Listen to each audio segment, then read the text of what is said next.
আজ আমি হঠাৎই চলে গিয়েছিলাম দিদির বাড়িতে। মাম্মাম মানিকে দেখে খুব খুশি হয়েছিল, এক দৌড়েই একদম মানির কোলে। আর আমার দিদিকে দেখে তো আমি নিজেই পুরো অবাক হয়ে গিয়েছিলাম। অবাক হওয়ার কারণটাও তোমাদের বলছি। আমার দিদি এই প্রথম নিজে হাতে এত পিঠে বানাচ্ছে। আগে যে কোনোদিনও পিঠে বানায়নি এমনটাও নয়। মা যখন বাড়িতে পিঠে বানায় তখন কিন্তু আমরা দুবোনও হাত লাগাই, কিন্তু আজকের ব্যাপারটা ছিল একদমই আলাদা। ও সব কিছু প্রথম থেকে শুরু পর্যন্ত সব নিজে হাতে একা একা করেছে। মায়েদের মুখে সবসময়ই শোনা যায় চেষ্টা করলে সবই হয়, তাই দিদিও ঠিক যতটুকু পেরেছে ঠিক ততটাই করেছে। মোটামুটি সব রকমেরই পিঠে বানিয়েছে। গরম গরম পিঠে দেখে আমিও তাড়াতাড়ি একটা মালপোয়া খেয়ে নিলাম। অন ক্যামেরা বা নিজের দিদি বানিয়েছে বলে বলছি না, সত্যি ভীষণ টেস্ট হয়েছিল।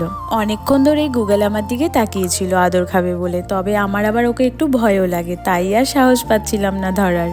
কিন্তু এরা মানুষের থেকেও অনেক ভালো। একটু সাহস করে ওর মাথায় হাত বুলিয়ে দিলাম। মাম্মাম মাথা নিচু করে আমাকে দেখাচ্ছে, মানে দেখো আমার চুল কত বড় হয়ে গিয়েছে। চুলগুলো অনেক বড় ছিল, কিছুদিন হলো কেটেছে, তাই এইভাবে দেখাচ্ছে। মাম্মাম আবার বড় চুল খুব পছন্দ করে। আমাকে টেনে টেনে ওর রুমে নিয়ে যাচ্ছে। এখন শুরু হবে যত রাজ্যের গল্প আর খেলাধুলো। আমি আসলে ও সব সময়ই এমন করে। আর এই হলো আমার দিদির হাতে বানানো সব পিঠে। তো আজকের মতো এতটুকুই। দেখা হচ্ছে নেক্সট কোনো সুন্দর একটি মিনি ব্লগে। ততক্ষণের জন্য টাটা, বাই।